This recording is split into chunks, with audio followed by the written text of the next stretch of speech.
Last 1 year అక్కడ చేరి ఉన్నాం.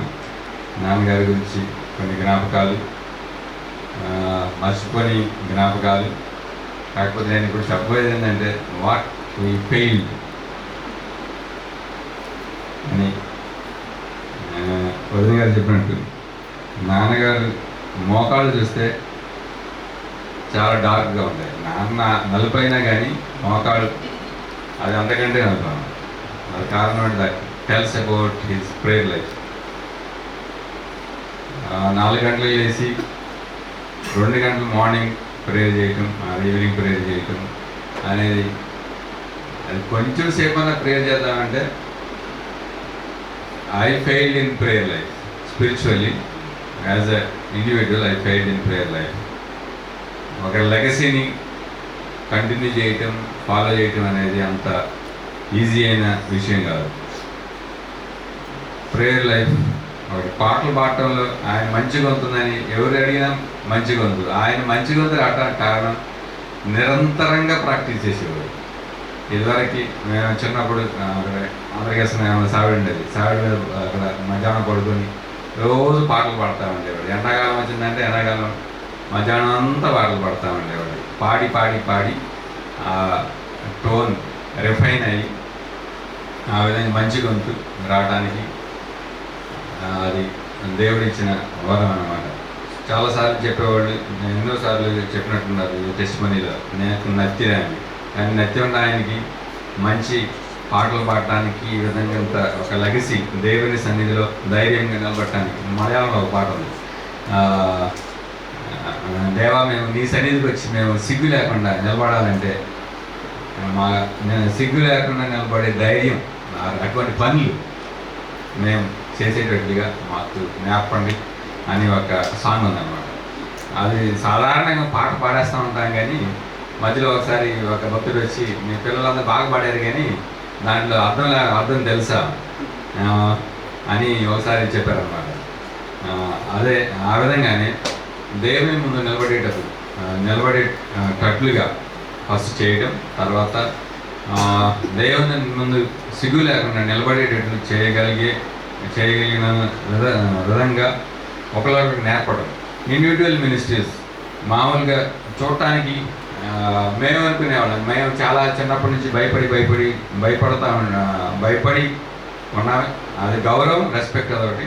ప్లస్ మామూలుగా ఎవరిని అడిగినా కానీ మీ నాన్న చాలా నెమ్మదస్తుడు అయ్యా, ఎందుకు నెమ్మదస్తుడా అని అనుకుంటా ఉంటాను. ఆయన ఇంట్లో చాలా గట్టిగా ఉండేవాడని. దాదాపు నేను చూస్తే ఆయన వెరీ షార్ట్ టెంపర్. నేను మామూలుగా కానీ నా గురించి నా ఆఫీస్లో అడిగితే ఆయన చాలా మంచివాడండి, నా ఇంట్లో అడిగితే వేరే విధంగా కొన్ని క్యారెక్టర్స్ మా నాన్న క్యారెక్టర్. కానీ ఆయనకున్న ఒక క్యారెక్టర్లో he is acceptable or accessible to everybody. ఆయన చిన్నపిల్లలతో ఎలా మాట్లాడాలి, మధ్య వయస్కులతో ఎలా మాట్లాడాలి, పెద్దోళ్ళతో ఎలా మాట్లాడాలి. నేను కొన్నిసార్లు నాకు చిన్నపిల్లలతో మాట్లాడడం చేత కాదు అని ఐ జస్ట్ ట్రై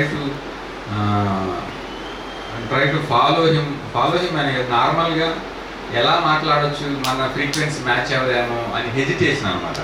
కానీ సువార్త ప్రచారం చేయడానికి అది దేవుడు ఆటోమేటిక్గా కొంతమందికి క్యారెక్టర్స్ మనం ప్రార్థన చేస్తే ఆటోమేటిక్గా ఇస్తాడని నాన్న లెగసీలో హిస్ స్పిరిచువల్ లైఫ్లో అందరికీ హీ థాట్ అంటే స్పెషల్గా నేర్పింది కాదు, కానీ ప్రాక్టికల్గా తెలియకుండానే హీ ఈజ్ రీచ్ ఎవ్రీబడి. అది మినిస్ట్రీ కానీ ఎక్కడ చేసినా కానీ, టీచర్గా పనిచేసేటప్పుడు, ప్లస్ బిగ్ ఫ్యామిలీస్ లీడ్ చేసేటప్పుడు, ప్లస్ యాజ్ అ లీడర్గా సొసైటీలో ఎన్నెన్నో విషయాల్లో దేవుడు ఒక నాన్న through him God has thought us so many lessons. Plus మనకి ఇప్పుడు ఒక బిగ్ ఛాలెంజ్ అంటే నాన్నగారు ఆశయం everybody has to be save. ఇంట్లో ఉన్న అందరూ రక్షించబడాలని దేవుని సన్నిధిలో అందరూ చూడగలిగే ఒక అవకాశం ఉందని, ఒక హోప్, ఎటర్నల్ హోప్. మనం అందరం ఉన్న ఒక ఎటర్నల్ హోప్, ప్లస్ మనం ఆ లెగసీని కంటిన్యూ చేయాలి అంటే మనం ఎవరు లెఫ్ట్ ఓవర్ లేకుండా, if anybody is left out means అది తీరని దుఃఖం అది ఉంటుందని బైబిల్ క్లియర్గా చెబుతూ ఉంది. ఇంట్లో వాళ్ళని రక్షించుకోవాలి ఎప్పుడు చెబుతూ ఉంటారు అన్నమాట. అవిశ్వాసుల్ని ఇంట్లో ఉన్నారు, లేకపోతే వాళ్ళందరూ రక్షించబడాలి, రక్షించబడితే ఒక భక్తుడు ఒక సంఘ కాపరి అవిశ్వాసం రక్షించబడితే ఇక శిక్ష దారుణంగా ఉంటుంది అన్న టైప్లో దాన్ని స్ట్రాంగ్గా బిలీవ్ చేసేవారు అన్నమాట. ఇటువంటి చెప్పుకుంటా పోతే ఒక unlimited. But as I will try my best to practice certain qualities of my father as a prayer life, because దాని ఎఫెక్ట్ మేము ఇప్పుడు ప్రాక్టికల్గా పర్సనల్గా వీఆర్ ఎక్స్పీరియన్సింగ్. బికాస్ నాన్నగారు ఉంటే 2 గంటలు ప్రే చేసేవాళ్ళు. ఇప్పుడు ఎవరు ప్రే చేస్తున్నారంటే మేము క్యాజువల్గా ప్రే చేస్తున్నారని కాదు, కానీ ఒక విషయం మీద that because the power of prayer is it's అని we cannot measure the power of prayer. అది miracles, it does miracles in everybody's life. అది మనం ప్రేయర్లో డిఫరెంట్ టైప్స్ ఆఫ్ ప్రేయర్స్లో ఫాస్టింగ్ లైఫ్లో ఒక మాదిరికరమైన జీవితం జీవించడానికి నాన్నగారు నేర్పిన క్వాలిటీస్ కొన్నెన్న ఇప్పటివరకు చేయనివన్నీ కొన్నెన్న ప్రాక్టీస్ చేయడానికి మనకి దిస్ డే మెమరబుల్ డే లాగా ఉండాలంటే కొన్ని క్వాలిటీస్ మనం తిరిగి ఇంట్రోస్పెక్ట్ చేసుకొని మనమే కొన్ని బెటర్ చేసుకుంటే మనకి still his legacy will continue. And I thank every one for giving me opportunity.